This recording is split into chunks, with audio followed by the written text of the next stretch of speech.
And we're live on Twitch. Welcome to episode number 7 of Inside Security. Thanks so much for tuning in and joining us on another Friday night. But this will actually be the last Friday night with us, because going forward we'll do a switch and do this live stream on Wednesdays instead. So at the same time, but going forward it's on Wednesdays at 8 p.m. CET. This episode we're continuing on the blue team theme. We'll talk more about security operation centers, or a SOC as it's called. Specifically what it's like to work as a SOC operator or SOC analyst. And this is the first time I have 3 guests on, so we'll see how this goes. There's going to be some interrupts and we'll probably talk over each other, but that's how it is. And we're joined today by Joel and Roger. So I'm thinking that we'll start off with you two introducing yourself. Do you want to go first, Joel? Yeah, sure. Hi, I'm Joel Lander. I work as a security analyst or a SOC analyst at TrueSec. I've been doing this for about 2.5 years.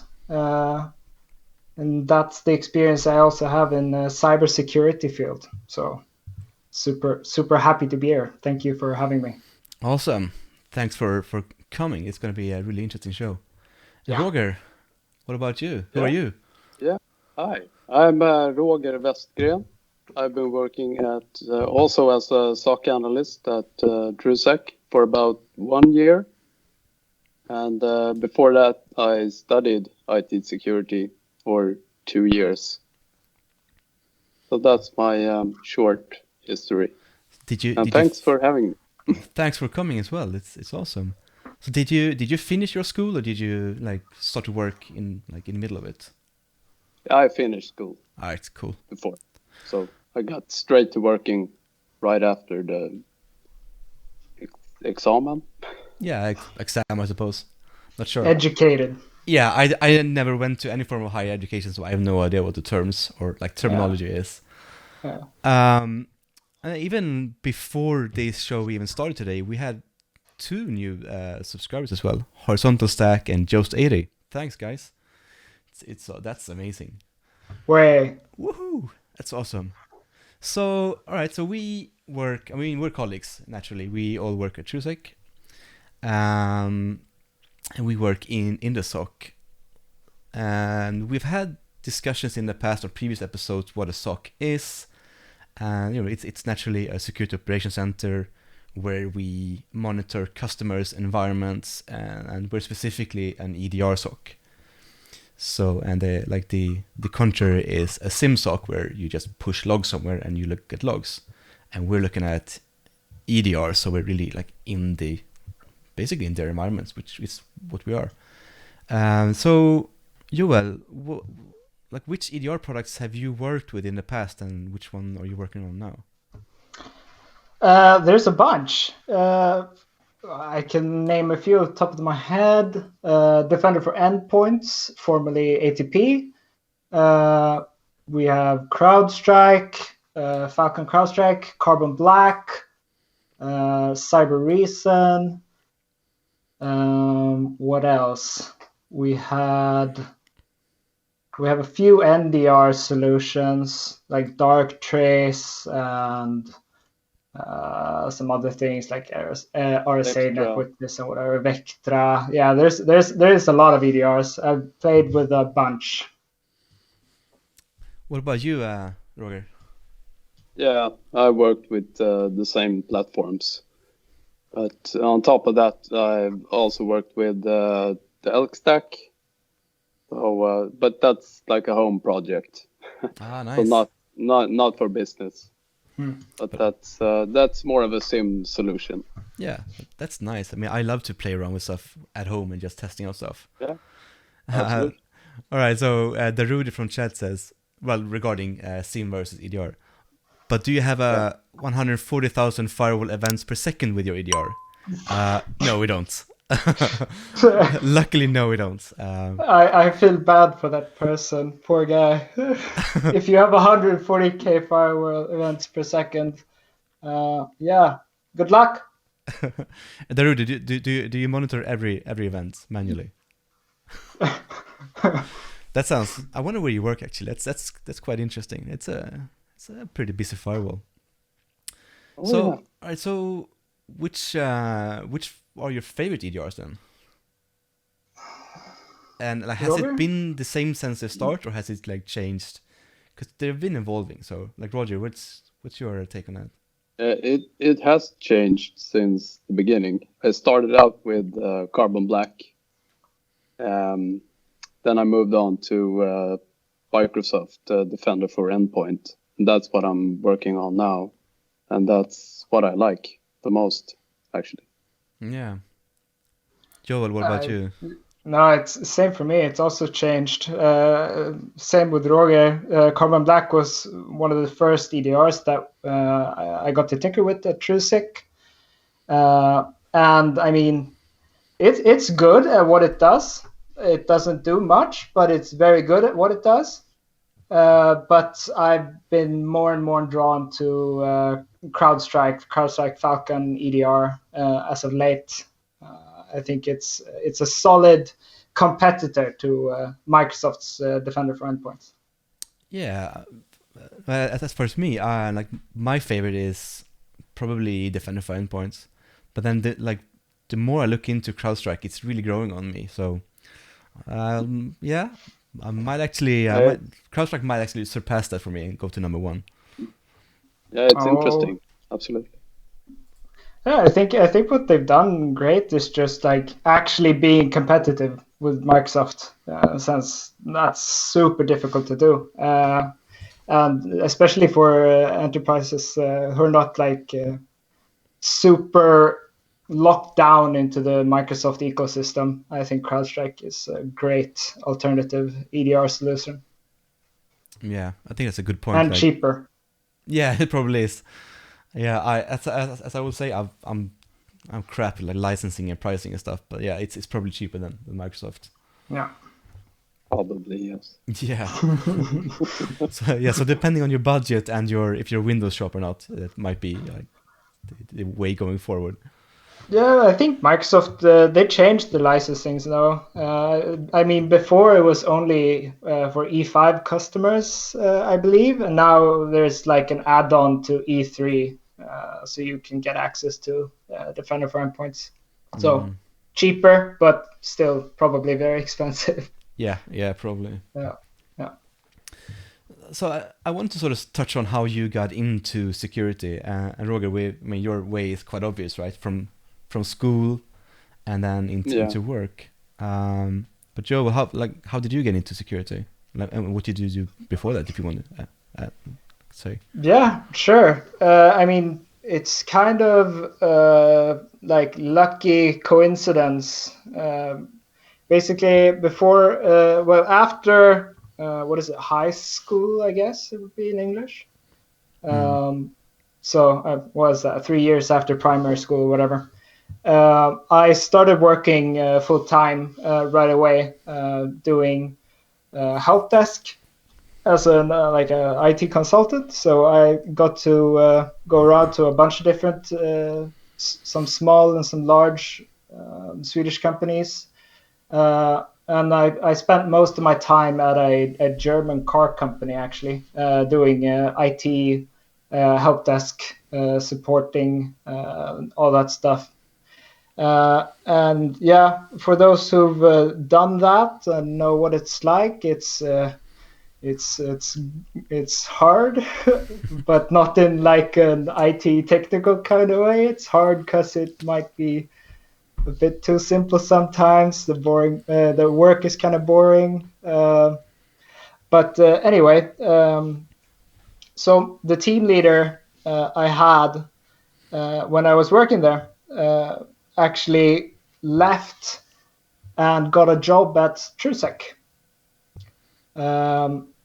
And so it was a big loss for us. He was a great team leader, and I've always had the interest for the cybersecurity field. So when I heard he was going to TrueSec, I kind of poked him a little. See, like, yeah, hit me up if something comes up.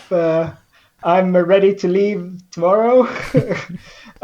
So yeah, he shot me a message one day saying, "You want to come work in a SOC as an analyst?" And I was like, "Yes, sure. What's a SOC?" But I'm in. Yeah. So he's like, "Oh, great. Okay, I'll call you. I'll call you when we're doing the interviews or whatever." So I waited 8 months, and then it was time. So I got an interview at TrueSec. They liked me, and I've been super happy ever since. Basically, going from help desk to doing actual cybersecurity. Yeah, so I'm super happy. So that's kind of how I got into the field. I mean, that's really cool because, like, when I read and watch other stuff about how to break into, like, specifically security, like, almost the two options that I hear are, study your way to it, like you did, Roger, or, like, work in help desk for a while, because that will really teach you a lot, and it will help you, like, later on. Yeah. Yeah.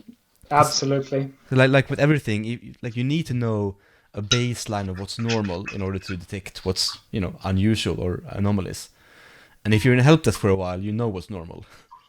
Yeah, but you also get the kind of opposite thing is you get a lot of abnormal IT solutions, especially when you're like me, tossed around at a few different companies during the 3 years. You see a lot of like hacks trying to fix some small issue. So believing that this is the way you're supposed to do it, and then when you actually learn how it's supposed to be done, you find out the way that you learned how to do it is actually a security issue. So there's definitely pros and cons, but yeah, help desk is the gateway into the IT field. That's for sure. Yeah, I think it's a really good way. Yeah. I still think the most important thing is to have a genuine interest in IT security. Yeah. You don't need education specific for IT security, and you don't necessarily need to have worked at a help desk. Maybe you've done stuff at home. You've done labs, experimented, read books, watched webcasts, pods, anything. Just a focused absolutely. interest. That's the most important, I think. I think it also depends on like the company that you're interested in.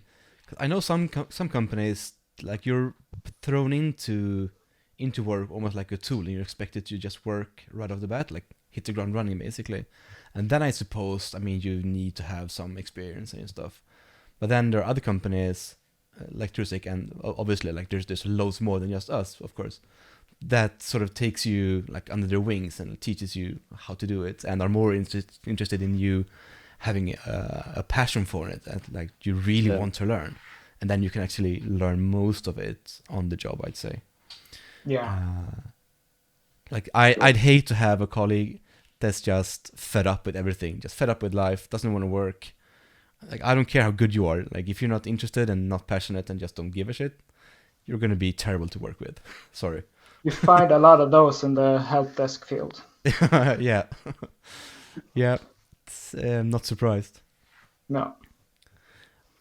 So, Roger, why did you start to study security? Like, what made you switch? Oh, well, I worked actually with a help desk before that for 6 years in IT support. So I know how you feel, Joel. It's brutal. But yeah, but just the IT security interest that came along a long time ago, like maybe 20 years ago. But there wasn't as much material online. So like learn it yourself. Yeah. So I never really got somewhere back then. Yeah, because you're old like me. So Yeah, when I'm an we old were guy. young, back in our days, Roger, Yeah, there yeah. were no YouTube, there were no No, John Hammonds and stuff, people to like learn from. So yeah, no, there were books. yeah, best case there were books. Yeah. I'm probably the first Zoomer on your show. Yeah, probably. Everyone else has been quite years older than me. Oh, yeah, no, yeah, Yeah, probably. Yeah. yeah, probably. Yeah. Right, so Well, yes, go ahead, Roger. no, just gonna tell you. You heard about books, though, right, Joel? Yeah, the paper things. Yeah. Yeah, Yeah. No, I don't have those. I've seen them on YouTube. I've seen them in movies, the old ones. Yeah. All right, so what's the best part about working as a SOC operator? Like, is there something that sort of shines as something like better than the others?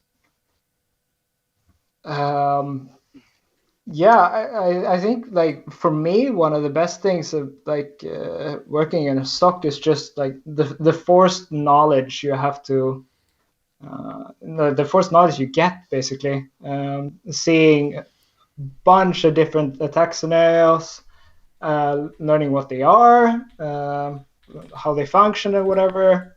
Like just the amount of things you get to learn on the fly while working in a SOC, I think is one of the best things. Because I have that little kind of I'm a passive learner.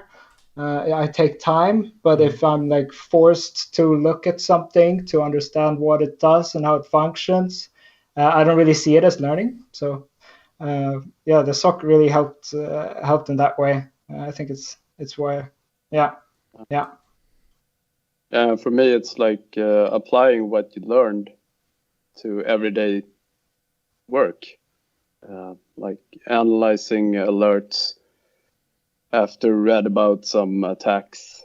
I think that's exciting. Like maybe that's the attack I read about yesterday. Yeah. And then just analyze it. Yeah. Yeah, I love those things. Like you read about something or you hear it on a podcast and you're like, wait a minute, this is what I'm seeing today. I just read about this yesterday. Exactly. So another thing that, a new subscriber, Zero Driven. I also see that my graphics is way off because there's 3 cams, so sorry about that. Zero Driven, thanks man for the sub.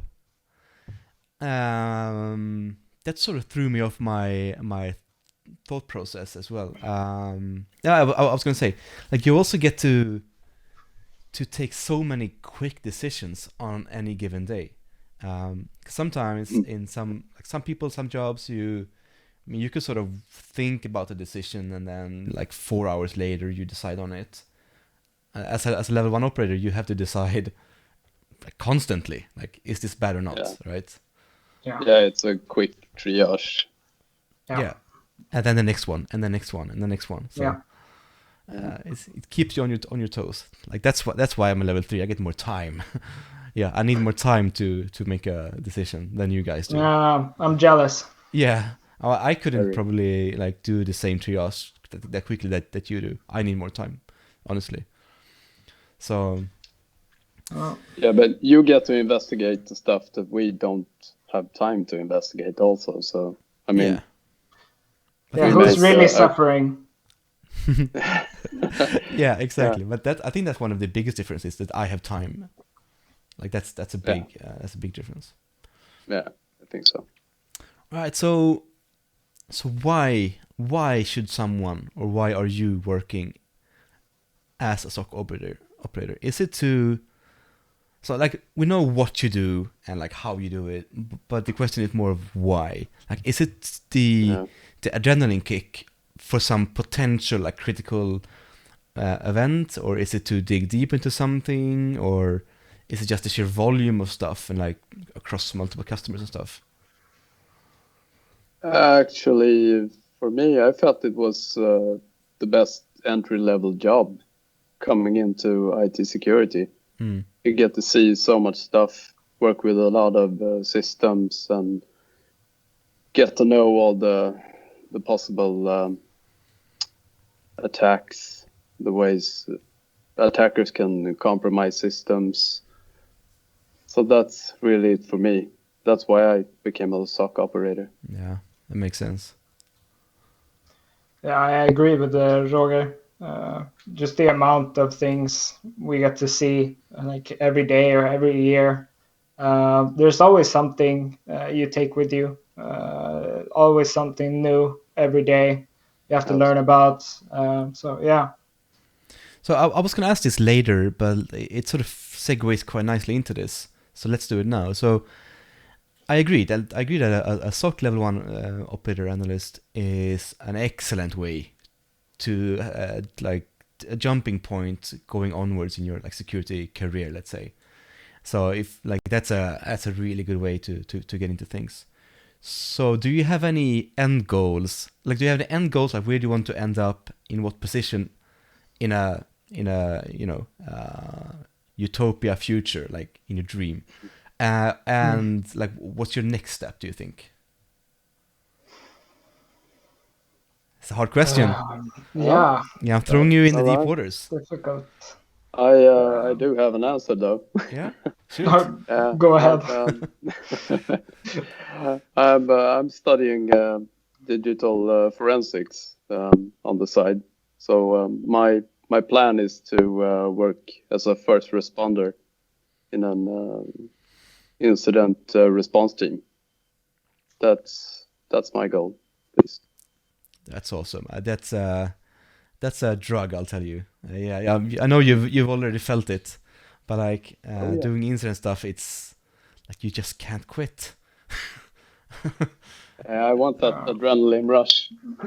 Yeah, it's awesome. What about you, Joel? Do you have any? Like, if you don't have any answer, that's fine. It's No, it's like I know most probably I'd want to still work on the defensive side of ends.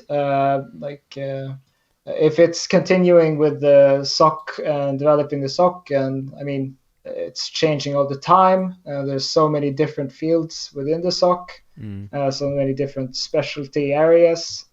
But I mean, incident response and like being in the thick of it when a customer or like a company is really compromised, that's very intriguing. So probably do a little bit of that as well. all right. So at least we won't lose you to the red side then. That's good. I want to No, keep you that's on the fine. blue team. No, that's fine. Awesome.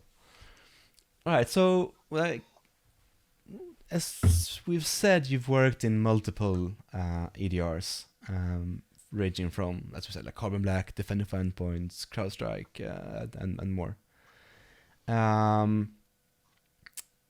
What's the difference between them? Are they the same, or actually, let's start with this.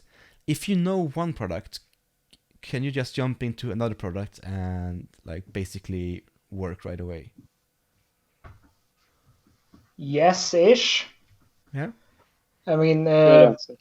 yeah. I mean, you're still then EDR is still looking at. I mean, if you're switching to what the customer, if the customer is going all OS X like Macintosh or whatever, and you've only been working in EDRs for like a Windows enterprise environment, it's going to be very different. But the EDRs function fairly similar. It's what they capture and alert and how they present the data to you. That's basically the different thing. Yeah, mostly the UI. Yeah. Yeah, UI and how they present the data and the alerts is the major difference. But other than that, we're still looking at alerts on a Windows machine or whatever. So yeah. The same basic principles, I think. Yeah. Some are more intuitive than others, but no, I think it's pretty much the same. If you know one system, you can quickly come in and learn another system. Yeah. That's my experience. Yeah, I agree.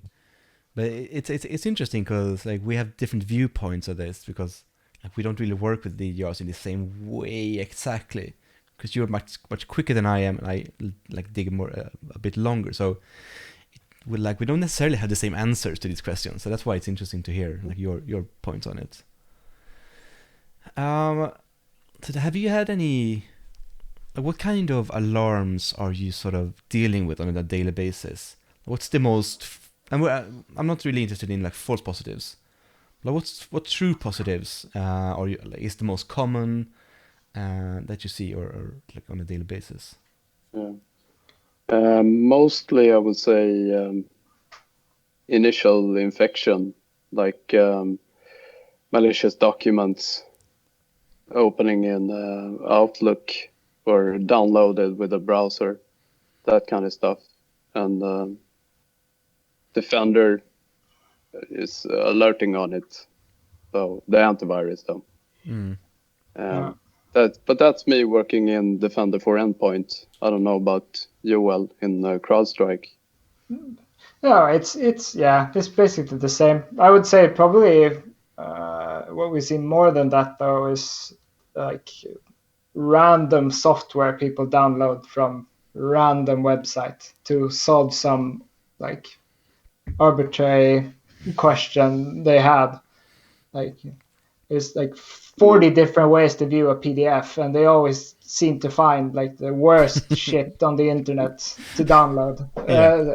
Yeah. So we see a lot of that. And we had a little conversation earlier about like FileZilla, the bundled version of that is just like, come on. It pops up everywhere. At least 10 times a week. It's yeah. Yeah, we hate the bundled version of FileZilla, so yeah, burn it with fire. Yeah. What's that quote from Alien? Is it like nuke it from space or something? That's probably what I do with that. Yeah, true. But yeah, like people download all kinds of shit, right? Like like everything. Oh, yeah. So everything. Are people like are users still torrenting a lot, or was it more like earlier? And has it changed since people are working from home?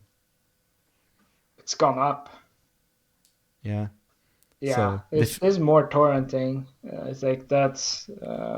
Maybe but I think that's understandable. Yeah, I'm thinking that maybe it's because they work from home and they're like, yeah, I can torrent. I'm from home, so no one's gonna see. Yeah. I mean, it's not like a massive increase, but it's definitely a noticeable increase in just torrenting. But like, I'd say most of the stuff that's been torrented like lately has been fairly. This wouldn't break company policy except for the torrenting part. What's being downloaded is fairly okay. Mostly movies and TV shows, COVID-friendly stuff. Yeah. It's also one of those things that, I mean, a torrent isn't malicious, of course. I mean, a torrent is just a torrent. But then it's what you download with it. And, I mean, if you download your, like, a regular movie, it's most likely not going to be something malicious.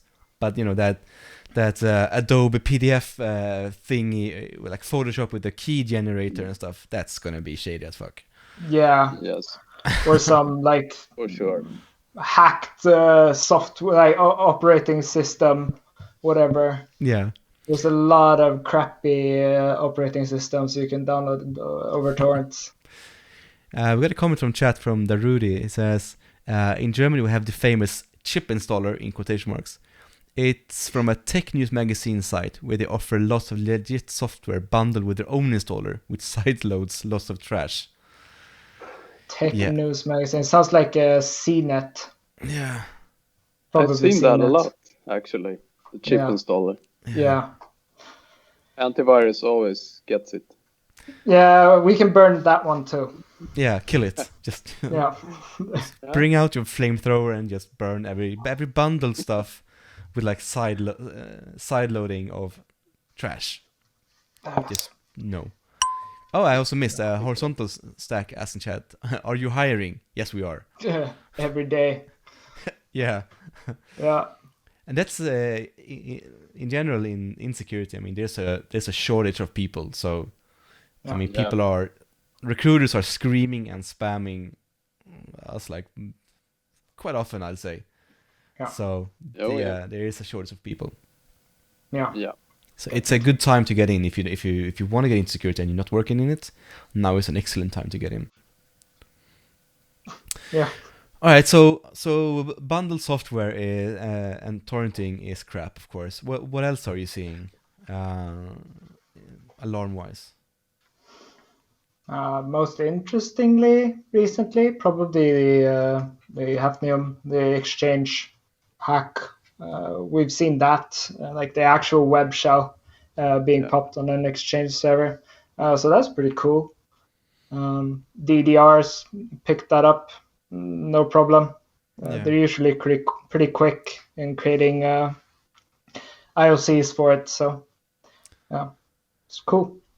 Hello there, Ricky B in chat. Welcome, man. Heyo. The Hafnium one was quite interesting because even before like the vendors sort of what do you say, like pushed out updates, like we had some detections, like custom detections, which detect the stuff, and then I think the CrowdStrike detected a couple of them in a really nice way, because the like the IIS server, the worker process from the web server spawned like CMD, and then CMD spawned more stuff, and also like did attrib, and it was hiding ASPX files. I think CrowdStrike went out of their way on this one. They've done that with a few things like Spectre and Meltdown or whatever. But when Hafnium was first seen, like within like a day or two, CrowdStrike pushed out an actual like physical drop-down menu item for Hafnium showing you how many exchange servers you had in your environment and which ones were safe and patched, and which ones were not. You could like, just export the list and send that to your sysadmins or whatever. So it's pretty cool. That's really cool. I mean, in Carbon Black, you don't really have an option to see any form of like software versions, basically. Oh no. And then in Carbon Black special kid. Yeah. Then in Defender for Endpoints, you have the software inventory where you can see like patch levels and stuff. But then it won't it didn't really show you if it was vulnerable or not, like initially. I mean, you have to check that yourself. Yeah. So. Exactly. Yeah, exactly. Which isn't like the biggest deal, but I mean, if you know that there's a vulnerability out there, like with Hafnium, like checking if your exchange servers are patched or not shouldn't be like a super big issue. Yeah. But yeah. And then just to, in case some viewer didn't hear about Hafnium, that's the massive vulnerability in Exchange, the on-prem installations of Exchange servers, which was on the top on the, like, when was this? Like 2 weeks ago? 3 weeks? Yeah, something. Yeah, time. I have no like. I hate time. I don't know. I don't even know if now is this week or not. Okay. Yeah. Hello, Moose in chat as well. What's up? So that's, what else do we have alarm wise? Like we're, it sort of depends on the EDR product as well, but something that's quite usual is also like PowerShell doing encoded command stuff is like, that's one of the big things that we're looking at. It's not vanilla DFE because it's a custom detection that we usually put in place. I've always that's always interesting because like PowerShell encoded commands is like the easiest thing for a SOC to spot. Yeah. Like it's actually helping the SOC find it more. When you have an EDR and you see a PowerShell encoded command, it's like 10 out of 10 times we're going to check what that PowerShell is doing. Yeah. So tip to the hackers out there: don't use encoded commands. Don't try it. Don't try it. Yeah. Then there are some, like there's some really cool tools to sort of obfuscate your PowerShells even more. Yeah. I don't remember. I saw a talk with one of the guys, like Daniel Buchanan something. I trashed his name, sorry. But like he had a tool that he had written in PowerShell, which sort of obfuscated PowerShell commands, and it was really sneaky. It's called invoke something. I'll link it in the YouTube details. Obfuscation. Yeah, something like that. Yeah. That's sneaky as shit. So I mean, that's tricky to find though. So nowadays it's built into most hacking frameworks. yeah. But yeah, no, it's super cool. That one was sneaky. Scary. So yeah, what have you seen any real critical stuff? Like usually we don't really. I mean, you correct me if I'm wrong, but usually we don't really see like any really critical stuff because an EDR will stop stuff and we stop stuff at an early phase, an early stage before they even get that far. Yeah. But have you seen any like known form of botnet or known exploit or something or ransomware stuff? Besides the Hafnum web shells that Johan mentioned, we have seen and stopped Emotet trying to download malicious payloads. Yeah. So that's about the biggest thing I've seen so far. Yeah. And now recently, crypto miners are a huge thing. Everyone's exploiting crypto mining.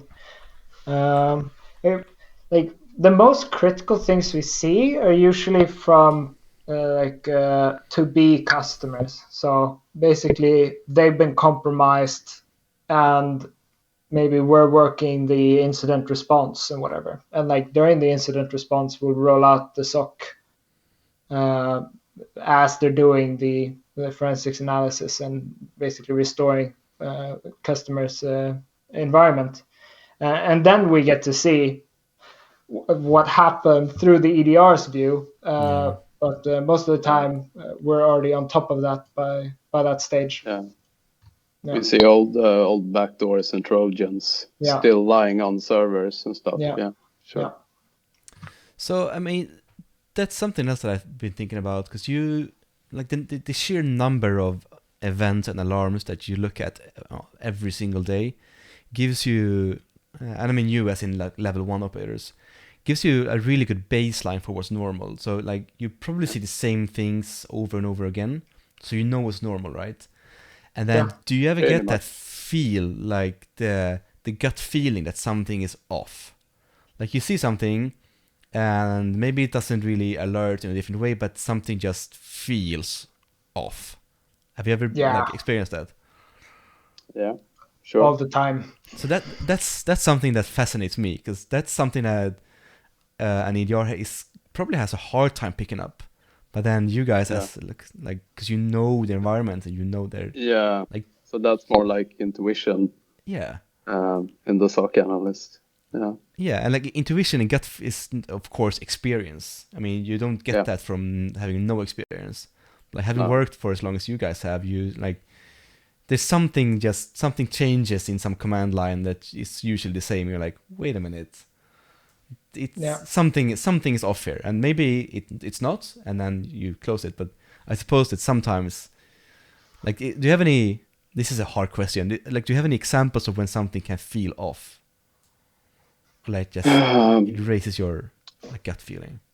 The first thing I thought of was when a process that you know is going to be started by some process is suddenly started by another process. Like SVC host is always started by services.exe. But if that SVC host is started by another process, then for instance, then you start start wondering.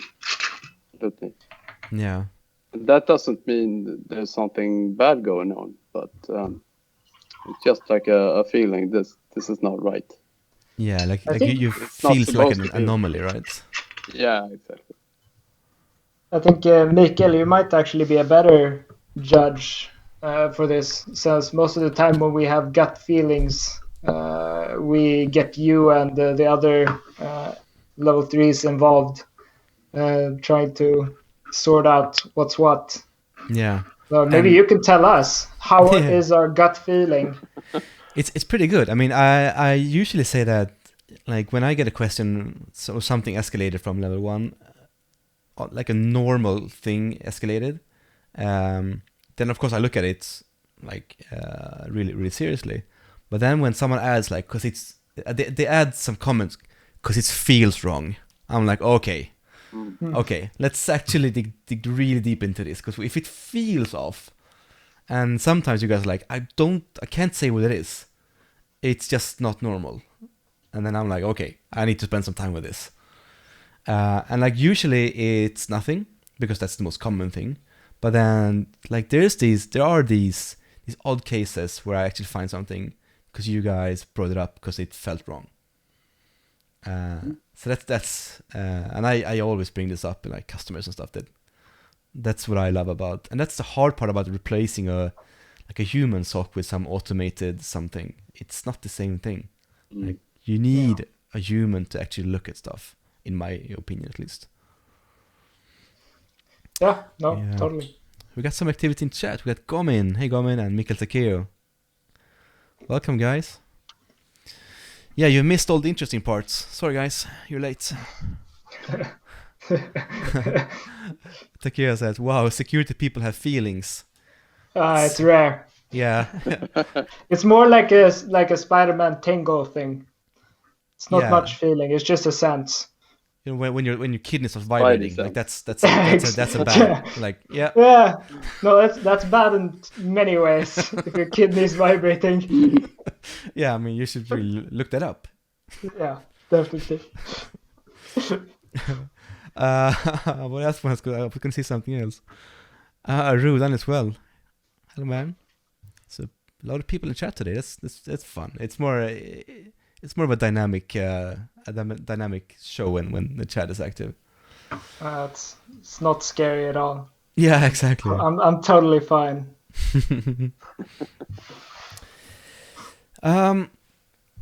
Right. So I know that, Roger, you said that you are doing some like home labs and stuff. Joel, do you do anything like outside of your normal like work stuff? Like, do you have any stuff that you like mess around with? And yeah, like all the time, but like never in a structured order.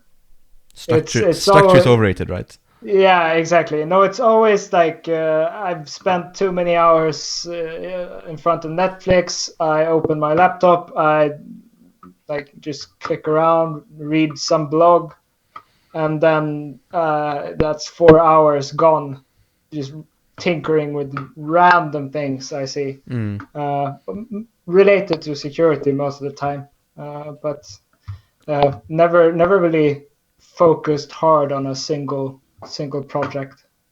Yeah. You Everyone's got their own approach. Yeah, definitely. yeah. I do the opposite. When I do, I usually do it like very structured.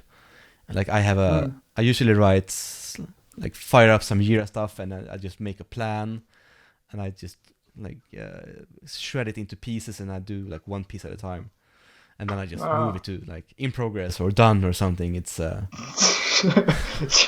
shit.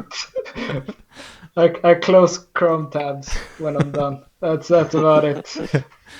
But I'm really like targeted driven. So Yeah, same here.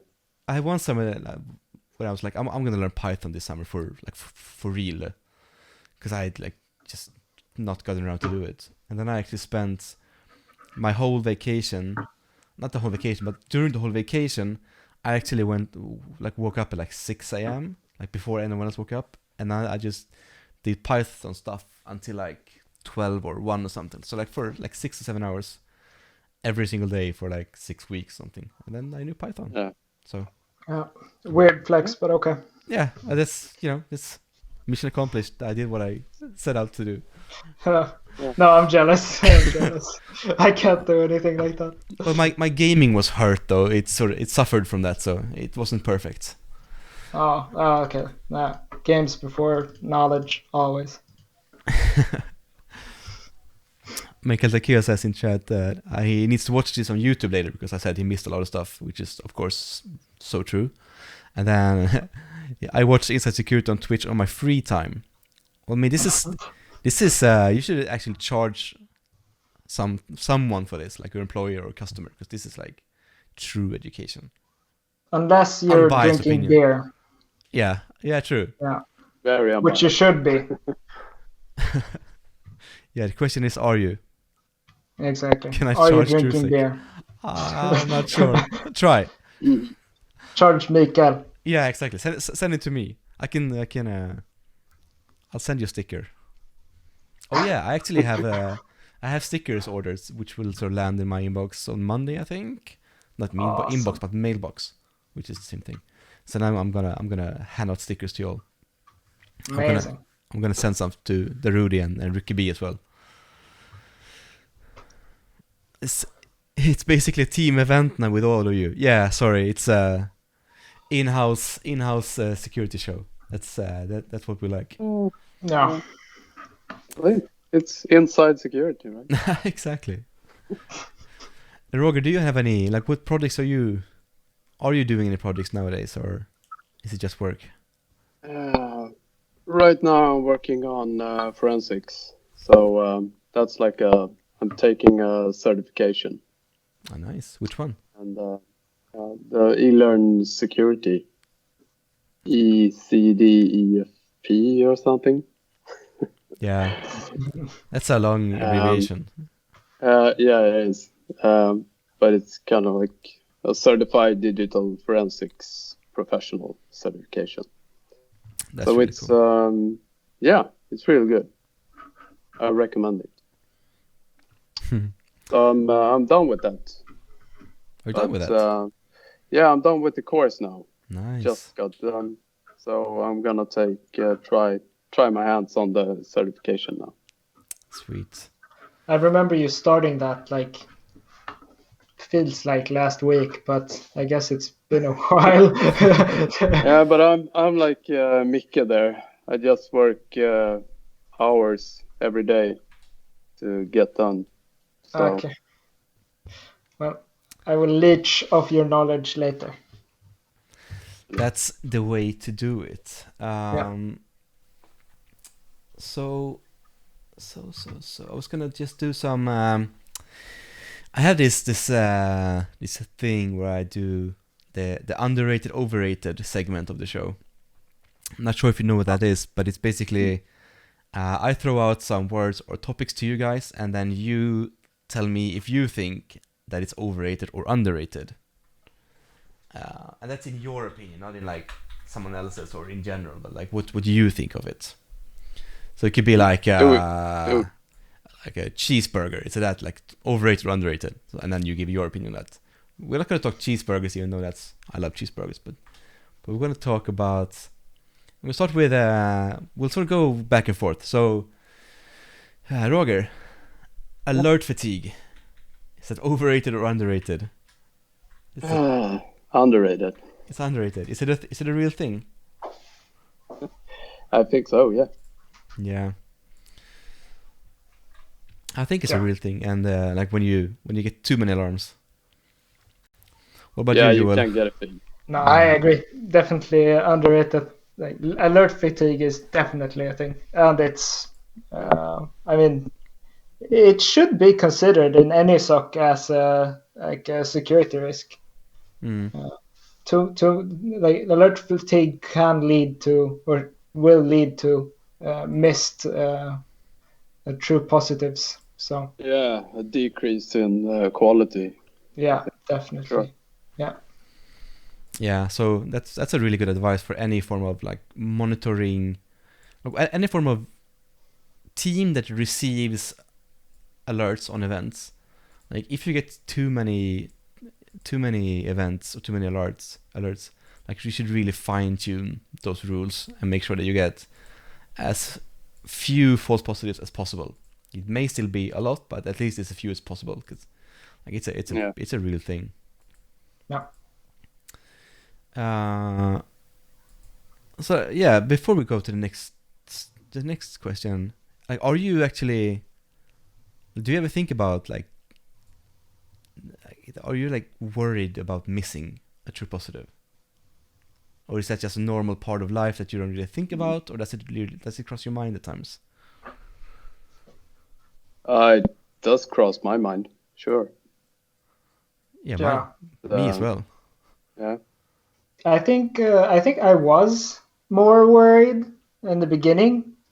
Like when I first started, like the first year perhaps, that it was definitely something. I really did not want to miss something that was actually true, like an actual threat. And I think after a while, I kind of found out that focusing on knowing, like being 100% sure every time just led to me being super slow. And now I've kind of accepted that, yeah, I'm probably going to miss something sometime. Maybe I have already. I don't know. I probably missed it. But it's I'm okay with that, knowing, I mean, we're a 24-hour SOC. If I miss something so serious that like ransomware goes out in a whole environment, I'm not gonna miss that event at least. Yeah, exactly. So if I miss the first penalty kick, I'll get the next one. Yeah. But yeah. And like that's something we see when we get incidents in, and we see the I can't even find the words today. When we see the timeline of events on an incident, we can inform of the alarm list. It's obvious that it's not one alarm.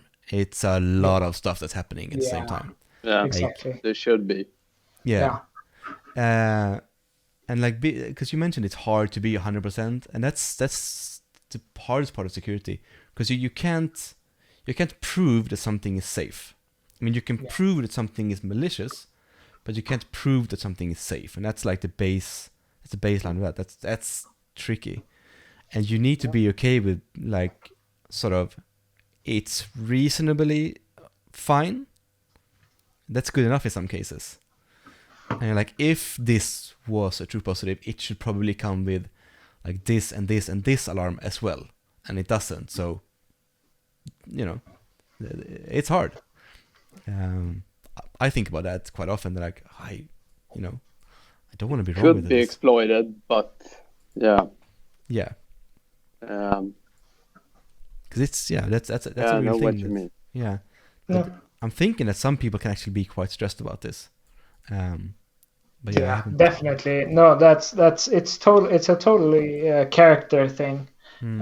Some people are like afraid to miss something. I've learned not to be.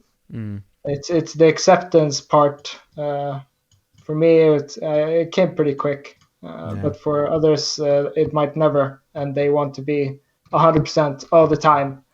And yeah, that's hard. Sure. So we got a question from chat from Mikael Almstedt. It says, do you have any basic education advice that gives a good and broad security foundation? And I think we mentioned that before you came in, Takeo, that like either working in a help desk is a really, really good way to like, learn about how organizations work and like what people actually do and the lengths people go to just make something work. Like they will install shit in order to actually get their stuff to work because they don't care. It's also something to add there. I mean, anything really is exploitable. So having a foundation in the IT field in general, whether that's maybe you're network focused or like Windows nerd, Mac OS or whatever, just having a great foundation to start makes the security part a lot easier. Because learning the security things and then going back to learn the basics is it's not the right strategy. No, I agree totally. And Gomen says in chat regarding the alert fatigue and like the fear of missing stuff. He says that will stress you out in the end. And maybe that's another thing to worry about as an operator. Like eventually it might get to you, like this fear of missing something. I don't know. I think it does. Like the fear of actually missing something is you're already there. It's already a stressful thing. Yeah, but at the same time, you don't want to get jaded. Just miss a lot of stuff. So, of course. You have to be on your toes. It's a fine line. Yeah, it's a fine line for sure. You have to have your liver vibrate, so you know that something's off. Tip of the day. If some internal organs are vibrating, you know you're onto something. Yeah. Right? That's the basic advice, Mikael. If an internal organ is vibrating when you look at an alarm, you need to look at it more closely. Yeah, that's a good rule of thumb. I'm not sure it is. Well, we'll see. Yeah, and Gomez says you need to be able to balance it in a good way, not too far in any direction. It is a fine line to. Of course. Balance is always important. Yeah. So that sort of brings segues into each other like nicely. The next topic of the overrated, underrated is, and we'll start with Joel this time. So having a work/life balance, is that overrated or underrated? If you know what I mean. For me, it's overrated. I'm probably gonna regret saying that in like 3 years. Yeah.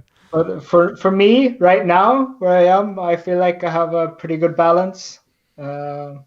It's not overwhelming yet. Might be though. I've been listening to this show a lot, so I'm a little scared. Yeah, we've seen how much people can work sometimes. Like when we had David on and Rasmus last week. They work a lot, and they have worked a lot in the past. So they're not human. We got people vibrating and vibing in the chat, so that's not sure if that's a good thing or not. Yeah, are you watching us? Yeah, then you should look more closely. What will you say? Yeah. No. If you're vibrating to us, there's you have a whole other issue. It's not the SOC tingle. Yeah, achievement unlocked. This would be can you get one of those like Twitch sticker things, like vibrating? Yeah, maybe. Yeah. Okay. Good. There we go. Roger, what's your take on work or life balance? Is that overrated or underrated? I agree. I think it's overrated. I think it's overrated because it's up to you. Like, no one is.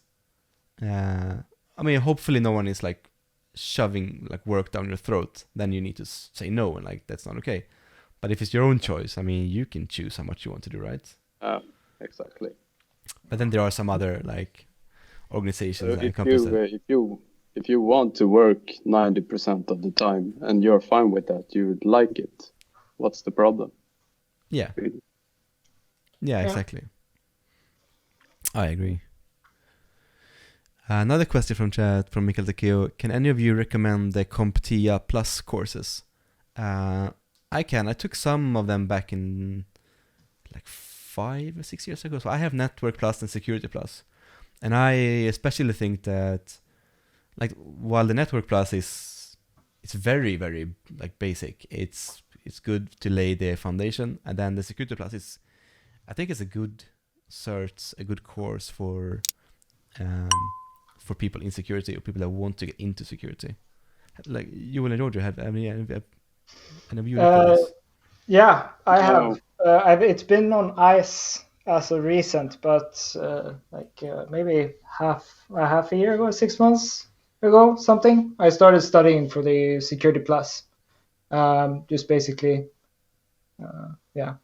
I didn't really have plans to take the exam as like within a deadline. I just started studying and see if I complete all the course material, whatever, maybe I'll take it.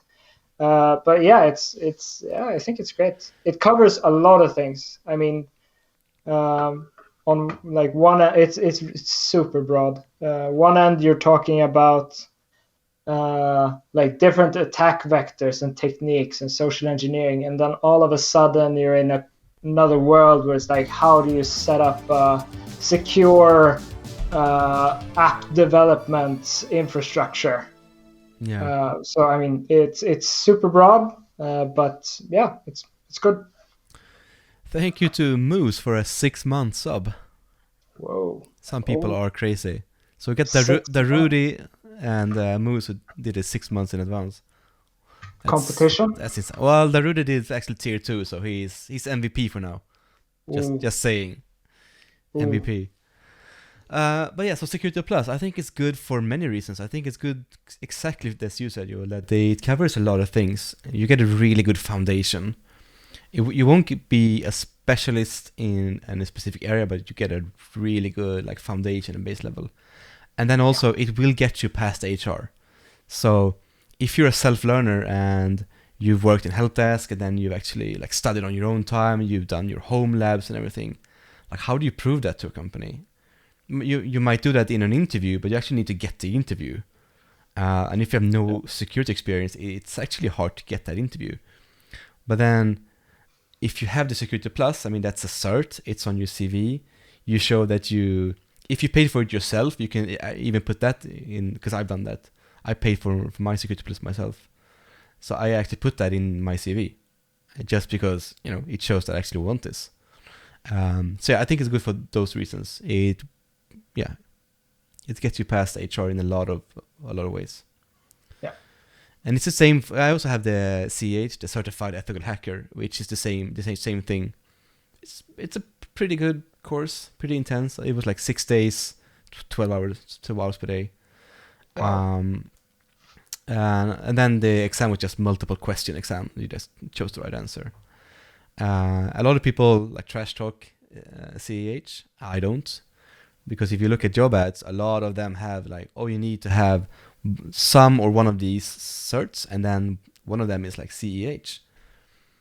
And if you apply for that job, your application gets sent possibly to some middleware, let's call it that, because you use programming terms, like in HR. And then HR looks at it and like, yep, doesn't have any of these certs, throw it away. But if you have the cert, you might actually get past HR. So if you have Security Plus and you have Certified Ethical Hacker, you get past that. So it can be beneficial. Only apply for jobs that don't have an HR department. Exactly. Yeah. That's also a good way. Yeah, it's the hacker shortcut. True. Okay, so the last overrated, underrated, we've already talked about a lot, so I'll do it anyway.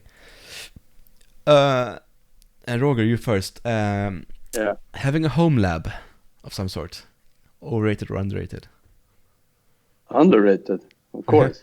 Yeah, good. Great. I'm not surprised because we're talking about that. No, but it's great. Whether you're studying pen testing or forensics or anything, you can just fire up a lab at home and experiment. It's great. I think everyone should have it. Yeah. One of I'm not sure if I'd sort of put it under the lab topic or not, but I have a home alarm, and I have like indoor cameras that the alarm company can only use if the alarm is triggered. So if we're at home and the alarm is not set, then they can't actually like view something on the camera, so they can't watch us when we're home, basically. I'm like, well, can they? Because they say so in the terms, but can they? I'm not sure. I hate these companies usually. So I actually put, I'm actually monitoring traffic on specific like endpoints at home, and I've measured how much bandwidth it takes when I'm not at home and I actually capture a photo from the videos, from the cameras. So I know what it looks like on a traffic level, and I actually look for that. So if that happens when I'm at home, I know someone looked at my cameras. Okay. Great. Yeah. Is that paranoia? I'm not sure. Whatever floats your boat. I just don't trust these, which is odd. It's a paradox. It's not paranoia if they're actually after you. Exactly. It's not paranoia if they're actually watching your cams. Joel, your take on Home Lab, is it underrated or overrated? I like. I shouldn't really get the vote here, since the amount of time I spend trying to set up my lab, and then when I kind of have it done, I just like the energy is not there. Fuck it, something's not working. This is not fun. So I do something else. So overrated? No. I'd love it if I had one. Yeah. Let's say that. Underrated if I had one, overrated because I don't have one. But that's an interesting thing, because let's say that you set up a home lab and everything works. You just click through everything works, and you do your stuff and everything works. Like, how much did you actually learn? But then when something breaks and you have to fix it, you have to do something else, and you have to mess around with your your router settings or something. Like, that's how you learn stuff. So maybe, like, I have no idea what you've done, but maybe even though you didn't reach your end goal, you might have like actually learned a lot of stuff on the way. So yeah, it's just like every time I want to have, like, every time I wanted to use a home lab, it's usually to test like a new exploit or whatever, to see how it functions. And just if any hiccups come from when I want to do this exploit to not completing the lab setup, I'll just read about it instead. I won't bother. Well, you're a zoomer, so you'll just YouTube it, right? Yeah, exactly. Or Twitch it. Attention span is like this long. Yeah. Right, we got a bunch of comments on Home Lab in the chat. So Moo says Home Lab is underrated. Ricky B says, exactly, home labs are sexy. Mikael Almstedt, home lab equals no family time. Yeah, I feel that. And Ricky B says again, I learned a lot, but every time something breaks, it takes hours to fix it. Down the rabbit hole. Yeah. Sure does. I mean, the times that I've learned most about like Linux stuff is when something doesn't work, and I have to actually fix it. I have to troubleshoot. I have to Google, and I have to copy and paste stuff from Stack Overflow. But no, but that's how I learn most of the time. I think something breaks. Yeah, absolutely. Yeah, I think like rabbit hole really sums it up. I think that should be like rabbit holing should be an actual word. I like that. Yeah. Yeah, rabbit holing. Like, remove learning, just rabbit holing straight through, because we all do that, and that's fun. I mean, rabbit holing is fun, but it's these annoying small things that's not worth jumping in the rabbit hole. That's what gets me. I'll throw you in there. Yeah. Bumps. Okay. Bumps on the road. Moo says self-host everything. Yeah, then yeah, I know you do, Moose, and then you're gonna have to make sure it actually works. That's a good way. You can give me a remote connection. Yeah, open up VNC or something just to the internet. Yeah. That's perfect. Yeah. Send me the password. Yeah, I'll just because I said it in the start of the show, I'll say it again. This is the last Friday that we're doing these shows, because Fridays isn't really working out, like going forward during the summer and all. So the shows will be on Wednesdays going forward. So same time, 8 p.m., but on Wednesdays instead of Fridays. So you know. I had some other like really good point that I completely forgot. I'm sure it was really interesting. Sure. Fucking Sure. I'm sure. That's why you forgot them. Exactly. Yeah. Yeah. It slipped my mind. Shit. Never mind. So, did we miss anything else about your daily's work? Let's see. Was I there don't anything else think so. you sort of were? Well, I mean, what's the? All right. So we talked about all the positive stuff and some negatives, but what's the worst part about working in a SOC? Is it like alert fatigue, or is it the working hours, working shifts, or is it? I don't know. What's the worst part? Because nothing is perfect. No, of course. I would say the alert fatigue Yeah. for sure. And the fact that like 95% of the stuff coming in is are false positives. So you Yeah. can get a little jaded when you're dealing with this. I mean, You have to stay focused. Yeah. yeah, definitely. I think like the amount of alerts can get super tiring, but it's also like the customer really wants nothing to happen. We really want something to happen, and we want it to be bad because that's super cool. Yeah. But if nothing happens, that's the worst. Where it's just like if you go a week without seeing something like interesting that catches your attention, like even for an hour or two, that's the most painful part of Yeah. SOC.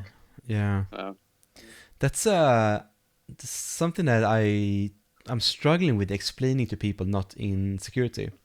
'Cause, the part that like we do this because we want to make companies and people more secure. Like that's why we do this. But we also want shit to happen. Yeah. And like that's a paradox. And I usually compare it to like firefighters. I mean, most firefighters aren't like pyromaniacs, crazy people. They're actually good people. So they don't want like, houses to burn down and people to like burn inside, right? But they actually sort of, I mean, they get their adrenaline kick when that happens. That's the reason they do this. So I sort of see it the that's a same good, way. good analogy. Yeah. They're kind of psychopaths in that way. If they want to see a burning child, I mean, come on, something's wrong. We just want to see code, some random code. That's it. Yeah, No harm. Just some plain malicious code. Yeah, play Exactly. malicious code. No more FileZilla bundle, please. We got a question from Mikael Almstedt. He says, would you ever take a job in a flat tier 1 only SOC? Yes, I believe now you're in a tier 1, 2, 3. Yes, we are. We're like level 1, 2, 3. And we escalate stuff and we work like together in everything. If I ever would take a job, and it goes for all of us, would I ever take a job in a flat tier 1 only SOC? What does that mean? So there's There no are one no to upper escalate to? layers. Yeah, that's how I. But then I also assume, because if that means that you have the same amount of people, just that the level 1 or the level 2 and level 3s would actually be level 1s, then you would actually have more time to investigate alarms than you do in a tiered SOC. So you'd be, and Takeo has to correct me if I'm wrong, but I suppose that you'd have everyone being level 1s, but you'd have more time to investigate alarms because you'd be more people. I mean, I wouldn't, because I don't want to work 24/7. I'm done with working shifts. I've done that. It messed me up after a couple of years, like switching from day to night, night to day, day to night. Eventually, it's killed it. Like, yeah, I couldn't deal with it, and I had to quit. Yeah. I had a really hard time actually going back to daytime after night shifts, after like 3 years or so. So yeah, no, that's a no for me. But I think in that situation, maybe they don't work 24/7 either. That sounds like a company SOC, like a SOC the company themselves built, working as a flat tier 1 and just working office hours. I've heard about those, but Yeah, I don't know if that's what he means. But not sure. And I hate to do that because we've seen how fast things can escalate. I mean, we've seen it go from a phishing mail landing in an inbox to domain admin in like under an hour, under 30 minutes. Don't remember. So if you don't have a 24/7 SOC, like your SOC leaves at 5 p.m. and then comes back like 18 hours after that, yeah, that's a long window for stuff to happen. So yeah, everything's encrypted. Yeah, and then he also adds a lot of companies. No, sorry. A lot of new companies don't get the tiers, and when they start, they only have one tier and think it's okay. Yeah. So it's like hiring only like entry-level analysts.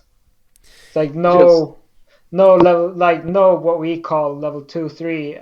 Yeah, At probably. the same time. So just that seems dangerous. I suppose that's a natural way to go if you're just starting up. Then you don't have enough people. You might not have enough customers to like cover the cost of like hiring those kind of people and having it 24/7. But I'm not sure. Yeah, I have no insight really to why. I think it seems kind of illogical to. You would work from your like the top down, straight from the bottom up. Yeah, he continues. Yes, and they think that escalations will go to management, not to senior analysts.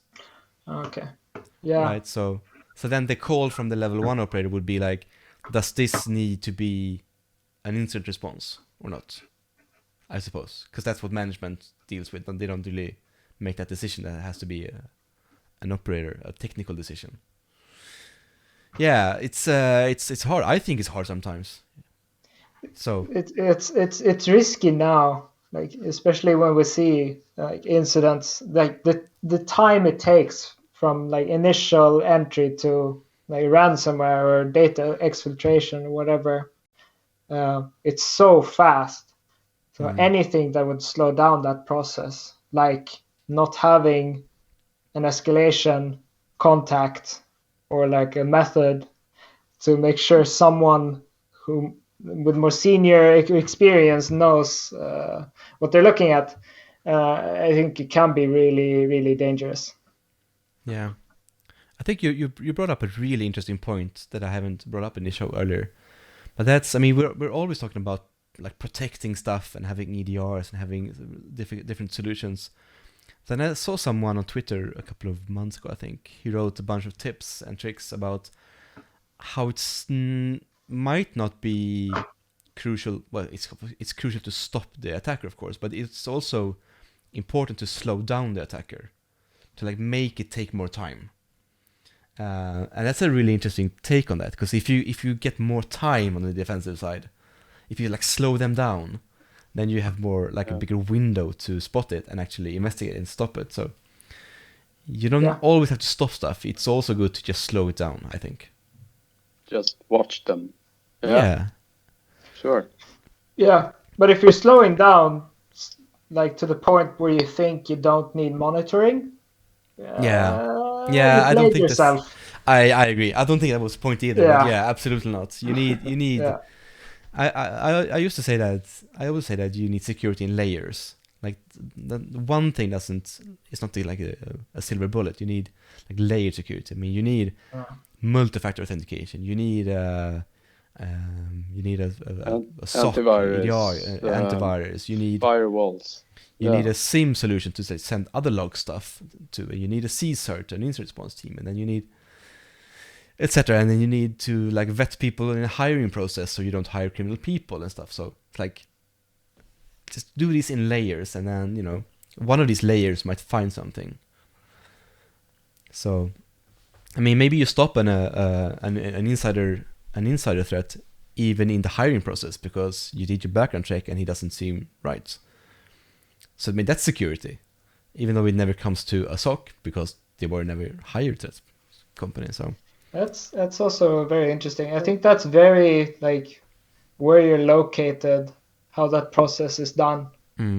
Like, I can only speak from the Sweden's perspective, but I bet in an American security, or especially like in a government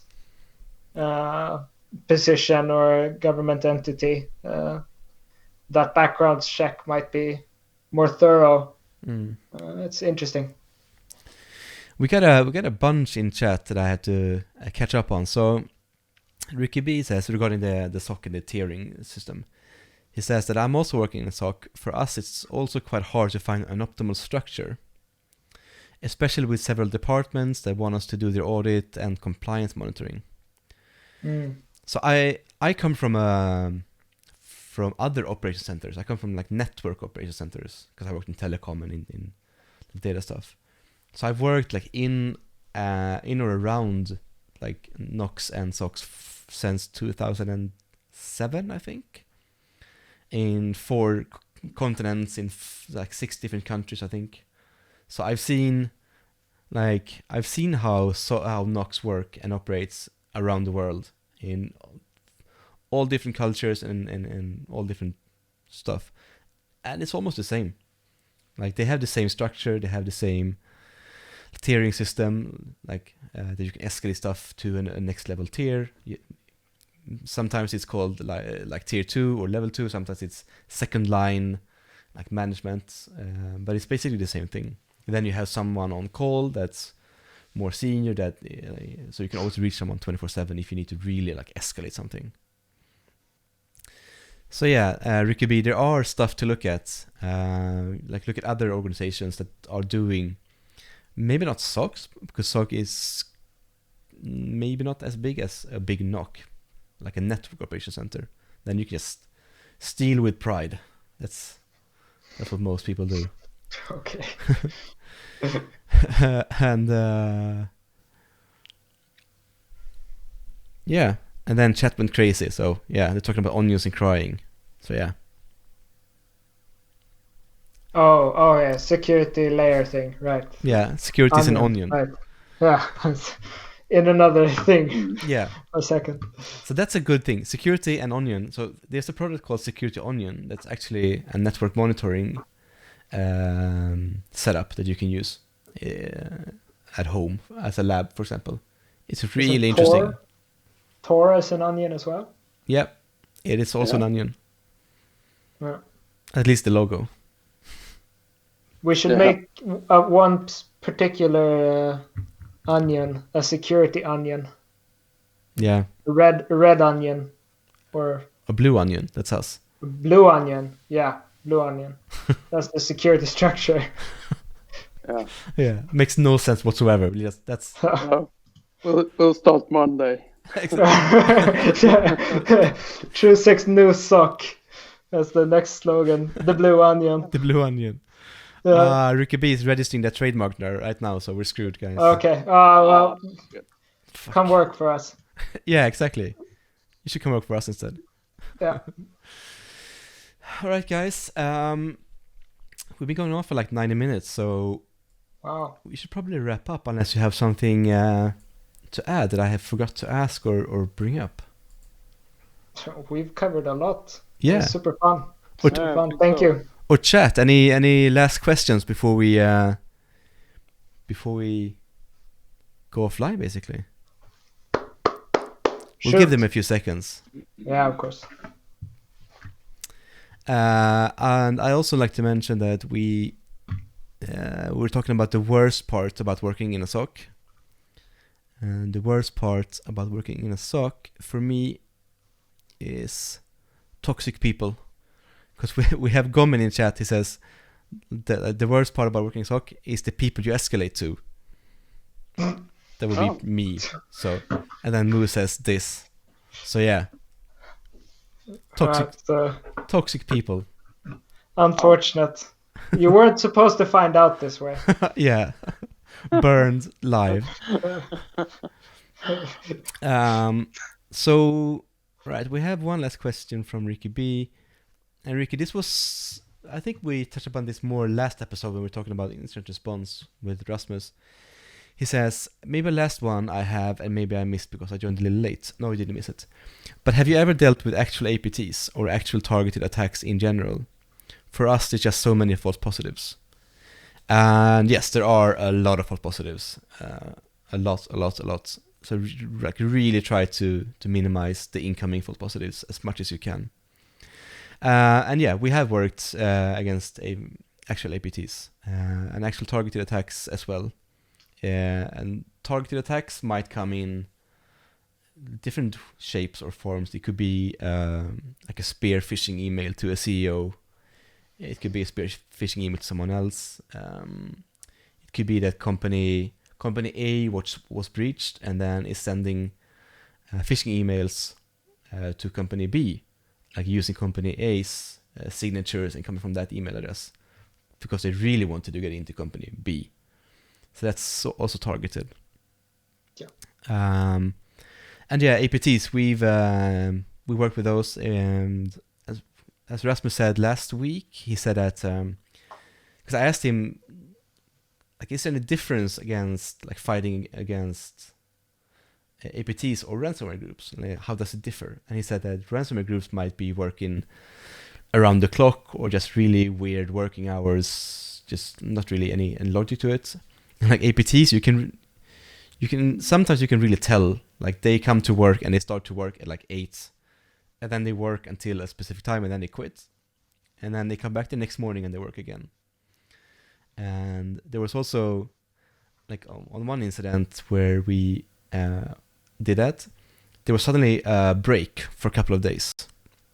Like nothing happened for a couple of days, which was really strange. We were like, what happened? Did they stop?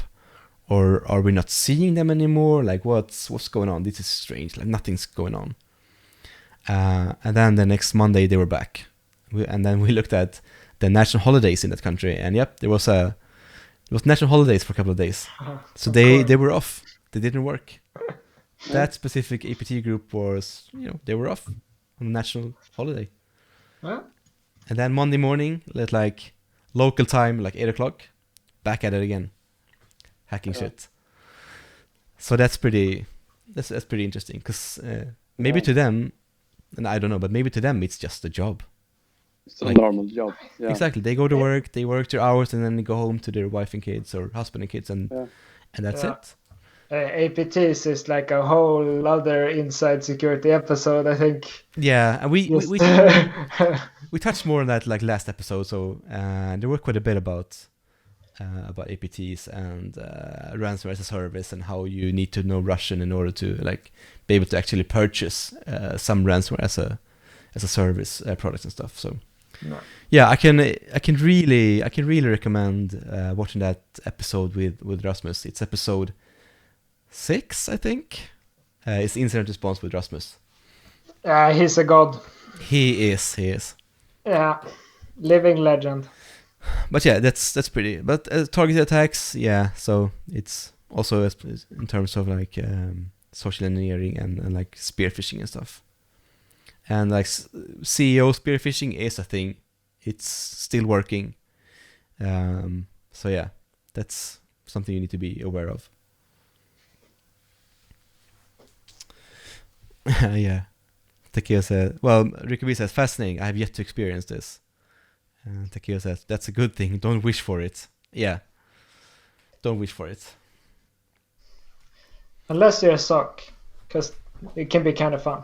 Yeah, and he's in a SOC, so he might be fun. Oh yeah.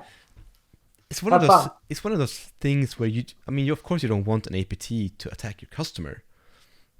But at the same time. But at the same time. It's interesting when it happens. So, I mean, spices up your day. it's a hard thing to explain, I think, to people not in the field. If you catch it, at least. Otherwise, you're gonna have a really bad time. Yeah. Yeah. Yeah, that would suck. Yeah. All right, guys. Thanks so much for joining me here. It's been awesome. Thanks for having us. Thank you. Super fun. It was interesting to set up 3 cameras and stuff. It actually worked in the end. no chaos, no disaster. So hey, I'm happy. Hey, you did good, Mickey. Super. You were Very awesome, good. guys. Thanks everyone in chat, and thanks to like the 4 new subs as well. That's Oh. that's awesome. I'm Money! actually amazed. I am amazed. I mean, the fact that someone actually chooses to sub to this is fucking awesome. And yeah, if someone Stickers. wants stickers, contact me, and then I'll send you some stickers. I have some small ones I'm gonna send out, and Darudi and Ricky B gets they get the big ones, the large stickers, just so you know. Whoa. Whoa, it's gonna be awesome. It's a new logo Whoa. that I forgot to add in the overlay. I'll do it in the end, the next episode. Whew. Alright guys, thanks so much, and we'll see you next time. Right, bye. Bye. Thanks, Mikael. Bye. Bye.